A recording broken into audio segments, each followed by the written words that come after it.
On this day in Chaplain Corps history, 24 June 1917, not a day that we celebrate, but a day that we remember Orville J. Nave. This was the day when he died, having been hit by a trolley the day before in Los Angeles.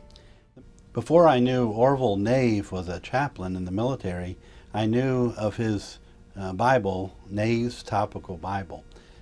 It had been on my shelf for years, and it wasn't until I was in the military as a chaplain that I discovered that he was actually an Army chaplain. In fact, it was while he was a chaplain that he wrote Nave's Topical Bible. He attributed his wife's assistance and 14 years of delightful and untiring study within the quiet of Army garrisons, apart from the rush and distraction of dense communities. In that setting, he was able to write the Topical Bible. Now, this Topical Bible in 1958, Billy Graham told teenagers that every one of them needed to get one of Nave's Topical Bibles. And in fact, he said that it was indispensable for his study of the Bible and his knowledge of the Bible. This was so popular, Nave's Topical Bible was so popular that it became a bestseller. And by 1904, over 90,000 copies had been sold. So it was published in 1896. By 1904, over 90,000 copies had been sold, and it's still in print today. You can find it in just about any bookstore or online bookstore because it's such a popular study aid. The ministry of Nave, or the support that he gave the Chaplain Corps, extended 30 years. Orville Nave began his military career as an enlisted soldier in the Civil War. He was with the 111th Illinois Volunteers. At that time, though, he was already a licensed minister in the Methodist Episcopal Church North. So when the regimental chaplain was away, which he was because of sickness and other absences for about a year, Nave would visit the sick and the wounded in the hospital, and he performed divine services for the soldiers. He became known really as the spiritual leader of that regiment. After the Civil War, Nave finished his degree at Ohio Wesleyan University and was officially ordained as an elder in the Methodist Episcopal Church. Nave received his commission in the regular Army as a chaplain in 1882, and he served in a variety of posts. At Fort Niobrara, Chaplain Nave was very busy in providing religious support. He would hold revival services, Sunday school, Sunday service, and weekday Bible studies. He had reported at one point that 40% of the enlisted men attended his Sunday divine service. During this time, he advocated for absolute prohibition on military posts, no alcohol at all, and also urged the military to outlaw gambling on military posts.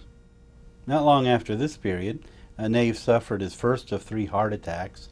While at Fort Lyon, he also suffered from dyspepsia, nervous prostration, and heart problems. It was several years later, and he was reassigned to Fort Omaha. He was finally more healthy and able to re-engage in ministry.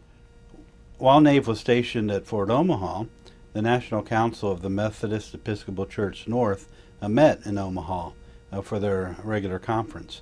He presented some of the things that he really cared about there. Some of those included the need for the Army to provide for 100 chaplains, that all applicants to the chaplaincy should be examined for fitness by experienced chaplains, because he recognized up until that point sometimes the chaplains that were just appointed weren't necessarily well qualified.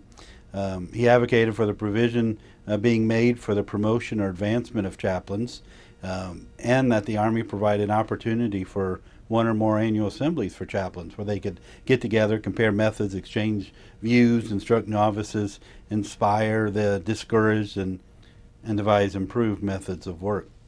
His church body, the Methodist Episcopal Church North, adopted a lot of his recommendations and worked toward them and advocated for them with the federal government.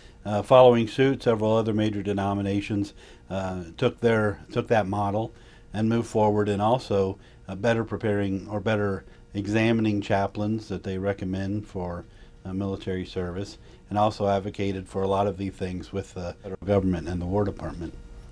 In 1890, Nave was instrumental in the organization of the United Christian Commission, which brought various denominations together to advocate for the chaplaincy. Some of the things that they worked toward was the promotion of the intellectual, moral, and religious welfare of the Army and the Navy by suggesting also needful national legislation and administration securing well-qualified chaplains, encouraging Sabbath observance, promoting temperance, multiplying the libraries, reading rooms, and gymnasiums for the soldiers to have things to do. They worked toward arousing the sentiment of the nation to a sense of obligation to this large class of military personnel. Nave became one of the elected officials of this organization, the United Christian Commission, and was very active. At one of the meetings of the organization, first spoke Secretary of War Proctor, or spoke just before Nave. And Secretary of War Proctor, he cited Oliver Cromwell's army as a model and character for soldiers of this Christian country. He said that the higher the moral character of the army, the more effective it must be, and the more worthy the esteem of the country. And they followed the Secretary of War, and he spoke, some of the things he emphasized were three things that he thought were still needed. A religious teacher for every post, a chapel for every chaplain, that this chapel would be furnished with an organ and provided with hymnals that was compiled so it would be serviceable for several different religious groups, and also a library, reading room, and gymnasium at every post. In addition to that, he declared that officers who gamble and practice intemperance or drink should not be promoted, and he also advocated for gambling being prohibited in the Articles of War. He thought that the Secretary of War should make it illegal for intoxicating beverages to be served to enlisted soldiers on post. And he also talked about a different way of arranging the barracks so that soldiers could better select who they were bunked with or near, so that, as he phrased it, the vicious could be separated from the well-disposed. Well, there was a congressman that was there and heard him speak, Congressman Kutchum, and he bought into this. I mean, he agreed with what Nave and what Proctor was saying, and he with others, prepared a bill that would do most of these things, essentially putting into law the things that Nave proposed.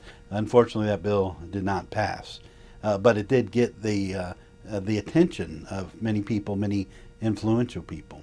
In fact, on 7 June 1889, President Harrison issued the order that there would only be simple inspections on the Sabbath, just uniform inspections, not with full weaponry.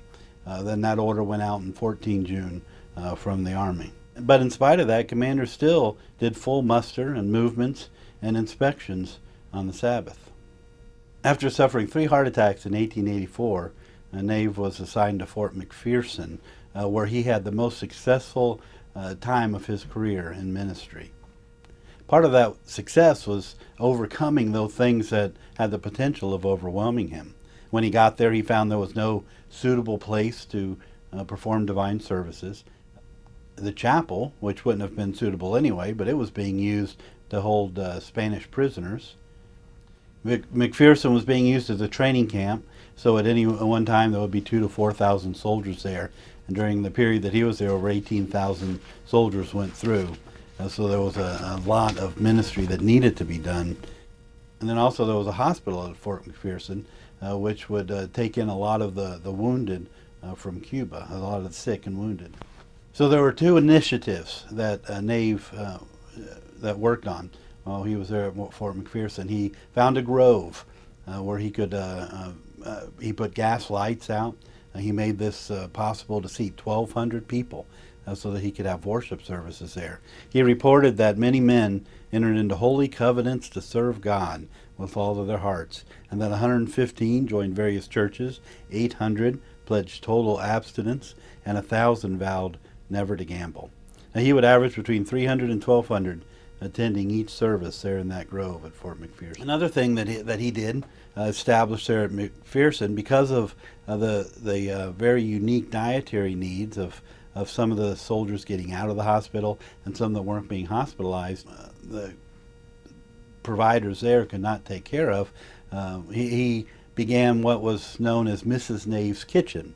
So this was Mrs. Nave and his daughter that would cook special meals and provide them for these soldiers that needed those special meals. Nave would make tickets. He gave them to the surgeons and doctors to give them to those soldiers who would need them. Mrs. Nave was serving between 250 and 350 meals every day. But then it continued to grow. It got to where she could not support it in her kitchen. So the commander gave her officers' quarters, and they named it Mrs. Nave's Kitchen, where she was able to do more. They reached out and they were able to get some help from the Red Cross and others in Atlanta, which was nearby, and they were able to expand that to the point that they were serving 20,000 meals during that time when they were there. More than 1,000 invalid soldiers and 20,000 meals were served from that kitchen while they served at McPherson. After his retirement, Nave was very involved with the Federal Council of Churches, and with them they were able to encourage churches, other denominations, to send quality chaplains. They were also able to urge the federal government to provide the equipment and supplies that chaplains needed to perform their ministry. In 1917, the General Committee on Army and Navy Chaplains officially endorsed Nave's book that he wrote on chaplaincy ministry, titled Nave's Handbook on the Army and Navy.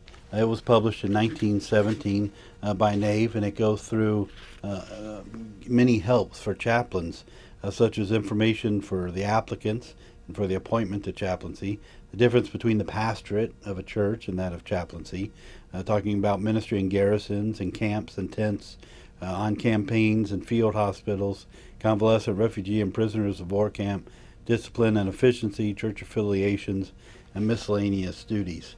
And this was published in 1917, and again it was endorsed by the General Council on Military or on Army and Navy Chaplains. They urged the churches to send one of these manuals to all of their chaplains as they go in. The General Committee on Army and Navy Chaplains also purchased many of these to provide to chaplains as well. Ironically, that endorsement was made on 13 August 1917. Just 2 months prior, on 23 June 1917, Chaplain Nave was hit by the trolley. And then on 24 June 1917, this day in Chaplain Corps history, Chaplain Nave died of his injuries. Some of the reasons that Chaplain Nave stands out in his support of the chaplaincy, he went outside of the Army establishment to not just get assistance in ministry to chaplains, but to help to make the chaplaincy a stronger and a better corps. He also persuaded churches to make more careful appraisal of their chaplains, to work harder at sending quality chaplains into the military.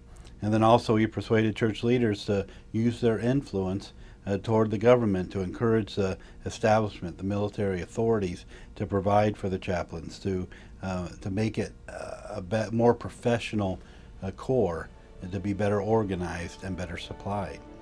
And his efforts paid off in many ways. So Chaplain Nave, both as a active duty Army chaplain and as a retired chaplain, worked hard to help the chaplaincy to be more professional, to be better equipped, to be better able to serve both God and country. On this day in Chaplain Corps history, 24 June 1917, we remember Chaplain Orville Nave and the support that he gave to chaplains and the Chaplain Corps.